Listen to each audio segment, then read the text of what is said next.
everyone. Welcome back to Coda Stories. This is me, Sneha, and in today's episode, we have Angela Riggs joining us from Portland. Angela is a QA leader. Angela is also a quality advocate, a tech conference speaker, and blogger. Thank you, Angela, for joining us. It's such a pleasure to have you here. Thank you. I'm super happy to be here. So, Angela, I read your introduction in LinkedIn and you mentioned this statement. I believe that compassion and curiosity are the driving forces of quality. I love the way you put it. I mean, it completely makes sense, like to be in quality, to be a quality advocate, you really need to step into the shoes of the end users and think about the different end users that we may have, like think about accessibilities and so many other things. And you need to have that kind of compassion and curiosity to be a good quality advocate. So I'd love to know your story, like how did you get started in the world of QA and what keeps you going here and what's your career journey been like? Yeah. So I think somewhat like a few people, my path into QA was sort of accidental. I'm a second career QA engineer, QA manager. So my background is actually in teaching. So before I came into tech, I taught early childhood. So I was responsible for the education and care of 3 to 5 year olds. And I did that for a few years. And at some point I got really burnt out. There's a lot of emotional involvement and it was a little too much. And my husband suggested looking into front-end development. So I took a local boot camp and I was like, you know what? This is fine. I'm going to give this a try. And I took a 3-month JavaScript boot camp. And at the end of that, I got an internship at a local agency out here in Portland. And I did that for 6 months. And I was applying around at different jobs. And I really wanted to stay at the company where I was. They were going through some pretty big organizational changes that I wanted to be a part of. So I basically said, hey, I have an offer from another company. What can you give me to counter offer? And at the time, the only opening they had was for a QA engineer. And I took that, initially thinking that I would do this for a while. And then when a software developer position opened back up, that I would sort of make my way back to development. But I started the work as a QA engineer and it turned out that I was really good at it and I really enjoyed it way more than actual software development. It ended up being a lot of people problem solving, which I really like, and which all of my skills from teaching carry over into, right? Like change management and like understanding emotions and all those things. And I've never looked back. It's exactly the career path that I wanted, and I just never knew. That's awesome. That's a very nice way of moving different careers and then you finally found the one that you really liked and you kind of stuck to it. That's awesome. So what were the differences? Like what made you like QA more than development? So development was like a thing to do, but it never really got me excited. But with QA, especially because the company that I was at the time was sort of doing this agile transformation where they were switching to like dedicated agile teams that stayed together, cross-functional. And there was a lot of room for like process improvements and like sort of figuring out the gaps of working and figuring out how to solve for those. And I really liked those challenges. I liked figuring out how to help everybody work better, both like individually and as a team. And it just like really spoke to me. And it's the thing that got me like excited to come into work every day. That's awesome. Thank you for sharing. That is actually very exciting and sounds very exciting. So how was your transition from like an individual contributor into a QA manager? Yeah. So I was a manager at a different agency here in Portland. I would say mid-size, maybe around 300 people. And they hired me specifically to come in and create their internal QA program. Whereas previously they had sort of outsourced everything and done a sort of like end of project model where like they dedicated 2 weeks to QA and hardening, but not a ton before that. And so I came in as a QA manager to create that program and start creating a QA team. Yeah, and that was in 2019. So that was my first time as a manager, and I really liked it. It was different. So it wasn't like an individual contributor. You're sort of working in collaboration laterally, and you're Mm-hmm. managing up to your manager sometimes. But as a manager, you're managing up to like executive leadership and to sort of like all the way through the company.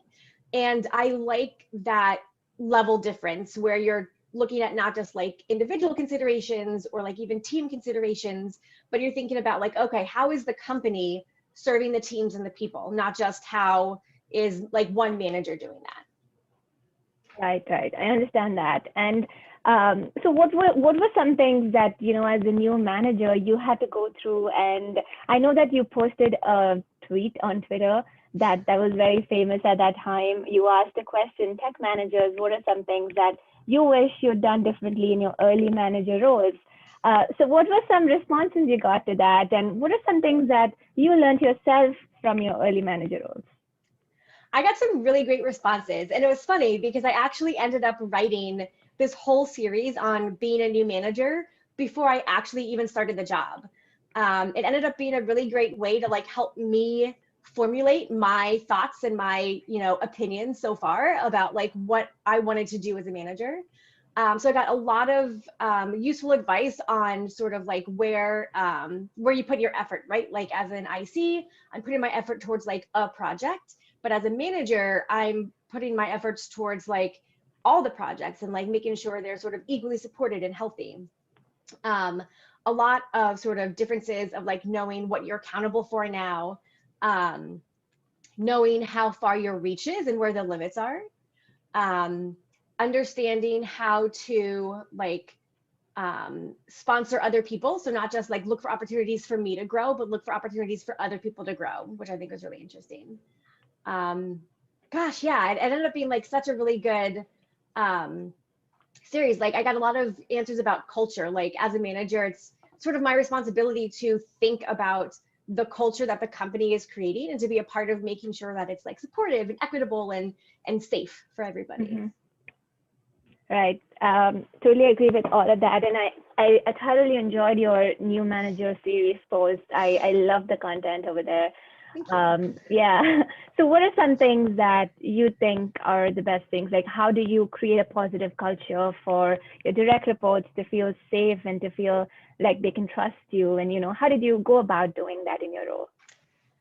Yeah, so I think for me at least, a lot of that is being explicit and being explicit like about my intentions and being consistent about that, right? Like it takes time to, just because I think I'm trustworthy and I think I'm a good person and I know that I want to do right, it takes time to build that trust, right? Like that trust and supportive relationship. So it's really just the big thing for me was just sort of like repeating that message of like, it's safe to share things with me. If you don't want it to go beyond these walls, it won't go beyond these walls.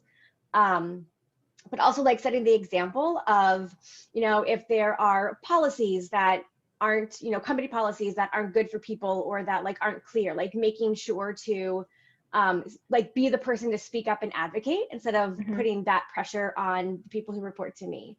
Asking questions and actually listening and making sure to follow through on those things that are important to them, right? Like um, the projects are important and the team health is important, but also like what's personally important, like what do you want in their career growth. So just making sure that they know that they're a focus and that their needs and their opinions are important and heard. It's not just like a managing down relationship. Thank you for sharing that. Completely resonates with all of that. And you also focus a lot about self-care for new leaders in your blog post series. I'd love to know a little bit more about that. What are some ways you feel supported, and some things that new managers can do for self-care during that time of transition. I think this is an especially important question in 2020 and is even in 2021, right? Like now the time has changed. Um, So one of it is sort of leading by example. So like one thing that I noticed in 2020 is that people were really hesitant to take their vacations, right? Because like vacation, you think of like going somewhere and doing something. And last year, a vacation meant just not going into your office at home and turning on your laptop. Like you're not doing anything. And so a lot of people felt like there wasn't a point, or it would feel bad to like not actually go anywhere. Or even a lot of companies were giving sort of this line of like, we all have to stick together, we have to keep working, we got to make it through. You know, financials were really uncertain for a lot of companies. Mm-hmm. And I think a lot of people took that to heart and had a hard time like prioritizing their time over the company's needs or what they perceive to be the company's needs. So some of it is taking time off, um, encouraging people to like either leave early on Fridays, encouraging people to actually like take a couple of days off, schedule that vacation, even if you're not going anywhere. The mental break is super important. And I think the less you realize how important it is, the more important it is. Because it means you're heading towards a place where like you're probably going to burn out, and you really need that break. You need that separation and that time to yourself. I used to post a lot. We had like, the random channel in Slack, and I Mm-hmm. would just post little reminders like, have you drank water today? Maybe stand up and stretch. We had a really sunny year, which was super nice. Go walk in the sun. Supportive messages, just like, for parents. Oh my gosh, like I can't imagine how hard it was for parents whose kids were at home while they're at home, Mm-hmm. and caretakers, people who have, parents living with them. And so just messages of like, I see you, right? So like, hey parents, hey caretakers, I just want you to know that even though it's super hard, you're doing a great job, um, and you're doing great. And so just this sort of like, not necessarily talking to one individual person at a time, but just letting those messages sit out there of like some sort of positive encouragement that people could sort of feed on and like hold on to. Right. Totally agree. And also because, we don't really meet people in person during the pandemic. We've all completely shifted to working from home and just getting Yeah. on Zoom calls and working online. So how did you go about, with your team, working with getting that collaboration and making people feel like they have people to go to? Like, what are some ideas or some suggestions that you have for people to do things differently in the collaboration space with with the team?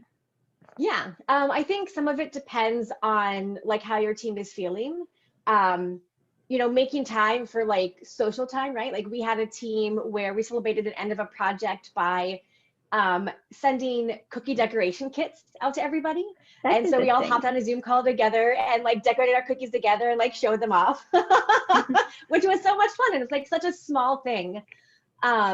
So things like that, right? But you also have to think about making sure it's not forced, because some people either don't have the time to do that, Hmm. or just have like that fatigue, that, video chat fatigue. So just really being mindful. Some of it is just making more space to talk online, like in Slack, Hmm. so people can, talk without having to like be on a video chat, even if their, video is turned off. And just being more mindful about checking in, just, whereas if you're in the office together, you come into work, you go, hey, good morning, how's it going? So just sort of transitioning the medium where you do those things, right? Like instead of doing it face to face, Hmm. you're just doing it in Slack, in a DM, maybe in a team channel or something, just like keeping those little social connections alive, that it's not all about work, it's about like human to human. Like, how are you? Like, how's your day? Tell me how it's going right now, right? Like, how are you is a loaded question lately, but yeah, those like small Yeah. interactions. Yeah, because when you're physically in a workspace, there are like water cooler conversations and then talking about how the day was, like morning first thing when you see each other. But now it's not like that. And a lot of people also feel shy because to switch on the camera because they have their kids walking around, their dogs over there. And even though it's okay, in a way, the pandemic has opened up our doors to our coworkers' families, and that's an amazing way to get to know them and get to know a holistic view of them and their lives. But some people don't like to show that, and that's okay as well, because I think we have to kind of respect what people think and Yeah. how comfortable they are with sharing. Yeah, a lot has Yeah, that's a really changed good point. then. Yeah. So the next question I have for you is, how did you get into public speaking? I know that you speak a lot in conferences and your talks are amazing. Walk us through, like, how did you get these opportunities and how has that changed you and kind of helped you in your career growth? Yeah. So I first got into public speaking, I want to say back in, I think it was 2018. I saw Angie Jones and I think it was Ashley Hunsberger talking about speaking at TISCA, which is a conference in North Carolina that at the Mm-hmm. time was every other year, right? And I saw them talking about it and I was like, oh, I didn't know this was a thing.